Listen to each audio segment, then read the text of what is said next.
What's up, everyone? Welcome back to my channel. I got home from the gym. I'm looking a little more glowy, but it was a great session. However, I could not film my intro at the gym because I left my microphone. It was very, very noisy. We're going to target everything: legs, glutes, hamstrings, quads, you name it, in this session.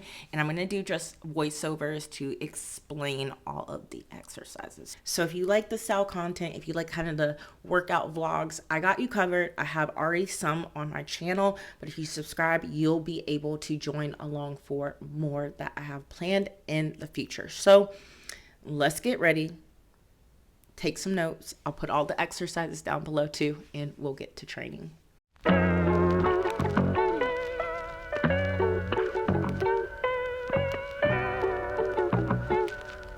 So you all are catching me on the last set of my hip thrust. So I'm adding a little weight to it, and this machine by Nautilus is my second favorite hip thrust machine besides the Booty Builder one.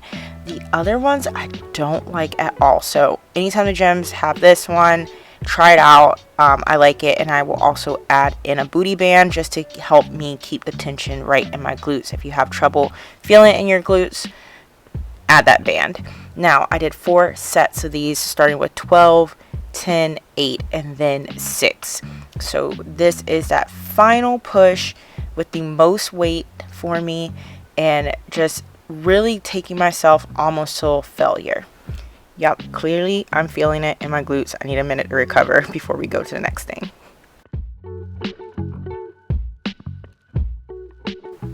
Instead of doing squats today, I opted to do leg press because I can push more weight and it's not also loading up my back a lot. I do still wear a band, and that's just to help me with bracing and not putting so much pressure on myself. But we're moving into that last set. So we did 4 sets of 12, 8, 10, and then 6. And I'm using a wide stance to target more of the hamstrings for this. So wide stance towards the upper part of the plate is best, and drive through your full foot, but think a little bit more bias through your heels. Make sure you focus on the full range of motion and driving your knees towards your chest. Do not do like partial reps for these because you're not going to get a deep enough stretch in your hamstrings on this. We're moving into deadlifts now, so I am actually doing a stiff leg dumbbell deadlift. Now I know you'll see a little bend in the knee, but it is not as deep of a bend as you would see in an RDL. I do start like at the bottom of the position, that way I can feel where that stretch really needs to be for me. And I tend to actually go a little bit lower than some people advise for these, but I'm still not feeling it in my back. However, be aware and do a couple of test reps so you can see where you're feeling these, and if you are feeling it in your back, then don't go as low in the deadlift. You also want to make sure like you're keeping your chest strong, so don't let your chest like concave, and you want to push through your entire foot. Now with the leg press, I biased a little bit more heel, but through this you want to think that you're pressing through your toes and your heels, keeping equal weight distribution for the entire movement. So if you feel like also your toes are coming up at all when you are doing these, again, you need to slow down, watch your form, make sure you're selecting an appropriate weight, make sure the depth is appropriate also for your flexibility needs.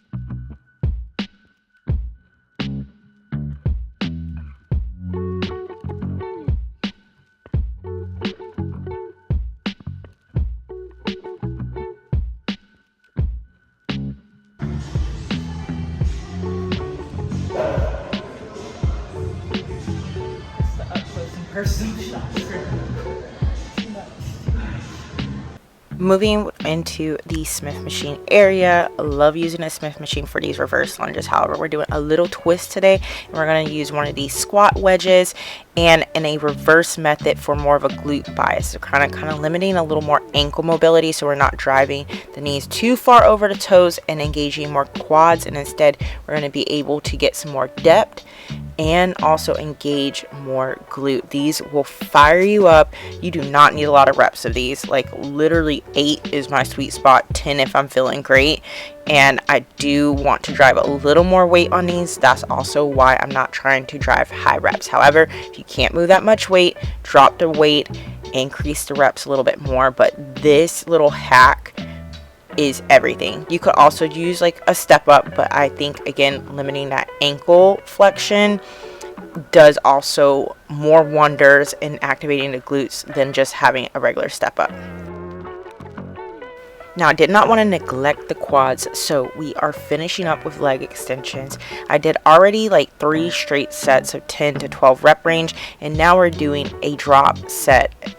Just one drop set, as many reps as possible. So if you ever see AMRP, that stands for as many reps as possible. So I'm starting off on the last weight that I was moving in a straight set, and then I'll do as many reps as possible, get my breath for a moment, drop the weight, and then continue to drive as many reps as possible. Then I'll drop the weight again.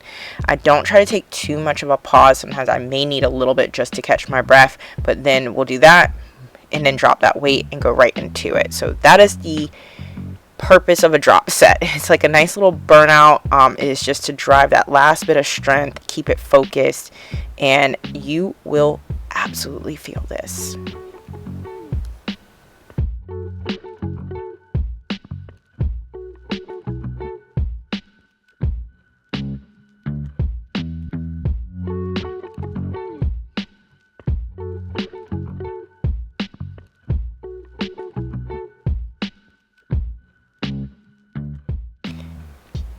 Now, do not do what I did here and try to get up too quickly after that drop set. You may need to sit there for a moment, and that is okay.